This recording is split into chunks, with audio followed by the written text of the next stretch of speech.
দুদকের তলবে দুদকে হাজির হলেন স্বাস্থ্য উপদেষ্টা নুরজাহান বেগমের সাবেক ব্যক্তিগত কর্মকর্তা তুহিন ফারাবী ও ডক্টর মাহমুদুল হাসান। এদিনই জিজ্ঞাসাবাদ করা হয় জাতীয় নাগরিক পার্টি এনসিপির সাময়িক অব্যাহতি পাওয়া যুগ্ম সদস্য সচিব গাজী সালাউদ্দিন তানভীরকেও। দুদক বলছে তাদের দেয়া তথ্য যাচাই করে পরবর্তী ব্যবস্থা নেওয়া হবে। আসিফ সুমিতের প্রতিবেদনে বিস্তারিত। ওয়ালটন আবারও মিলিয়নিয়ার অফারে ওয়ালটন ফ্রিজ কিনে আপনিও হয়ে যেতে পারেন মিলিয়নিয়ার।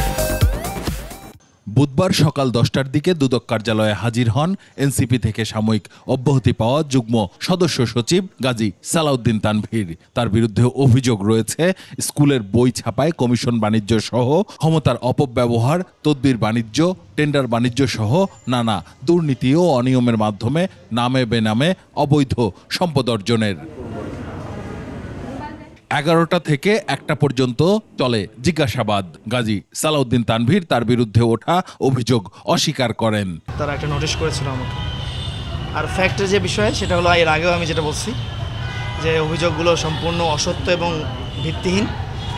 আর যদি সামান্যতম এর মধ্যে কোনো ইনভলভমেন্ট আমার থাকে তাহলে আইনগত ব্যবস্থা নিক সরকার, আমি সেটাকে সহযোগিতা করব। প্রয়োজনে জেলে যেতে হলে যাব, কিন্তু সেটা সত্য প্রমাণিত হয়ে আসতে হবে। চাঁদাবাজি সহ তদবির বাণিজ্য, টেন্ডার বাণিজ্যের অভিযোগ স্বাস্থ্য উপদেষ্টার সাবেক ব্যক্তিগত কর্মকর্তা তুহিন ফারাবী ও ডাক্তার মাহমুদুল হাসানের বিরুদ্ধে।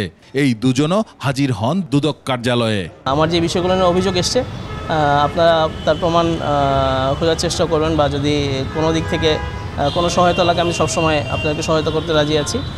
বাট আমার দিক থেকে আমি এটাকে অসত্য এবং মিথ্যা বলে আমি দাবি করছি। দুদক জানিয়েছে জিজ্ঞাসাবাদে পাওয়া তথ্য যাচাই বাছাই করা হচ্ছে। ওনাদের বক্তব্য এবং আমাদের কাছে যে অভিযোগগুলো আছে, তাদের বিরুদ্ধে যে অভিযোগগুলো আছে সেই অভিযোগের বিষয়গুলো তথ্যপাত্র বিশ্লেষণ করে পরবর্তী পদক্ষেপ প্রয়োজন পদক্ষেপ গ্রহণ করবেন।